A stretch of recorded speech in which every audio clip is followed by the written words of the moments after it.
All right, so here's why it's important to know what stage of the buying process your potential customer is in. So if you're having a conversation with the customer and in your head you're thinking that they've already done the research, they already kind of know what the pricing is going to be and everything else, and while you're talking to them, you're basically trying to close the deal, right? But if they're in the very beginning stages where they, it's just in passing, it's like, hey, the husband and wife just kind of over the weekend, they went to someone's house, they're like, oh, there's this nice fence, or oh, there was this nice deck, or whatever else. Wonder how much this thing cost, right? And then if that person's calling and they're just in the very, very beginning of the stage where it's like they don't even know what this thing costs, they don't even know if they're actually going to do it or not this year, but then you're hardcore asking the questions of like, okay, what's the most important in the company? What's this and what's this?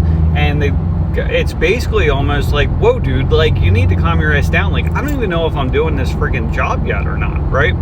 So that's where we have to ask in the beginning of the process, like, where are you at? Now, if you look at like Angie's List and services like that, they have the one question that they, and all the other ones that are similar to Angie's List is they will ask the question, are you, what stage are you? Are you in the planning and budgeting, or are you ready to hire someone, right?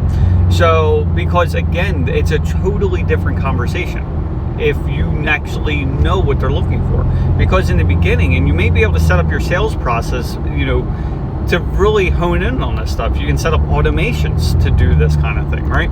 Because this is what we're going to start doing, because this is like an epiphany that just came to me, is that if they are in the planning and budgeting, what we can do ahead of time is literally, as soon as they call, it basically is an answering service that says, press 1 for this, press 2 for this, press 3 for this.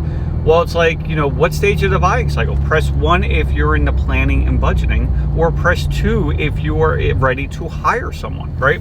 And so what's going to end up happening is that you can finally tune that to that person, right? Because if they press 1 and they're just planning and budgeting, well, maybe you just send them to a virtual assistant and they kind of just give them the basic information. Or if there's some kind of price tool you can send them to, you basically send them that instead, right? Whereas if they're like press number 2 and they're ready to hire someone, that at that point, maybe that's where you end up sending it directly to you. So that way you're only spending the time on people that are actually ready to buy from you.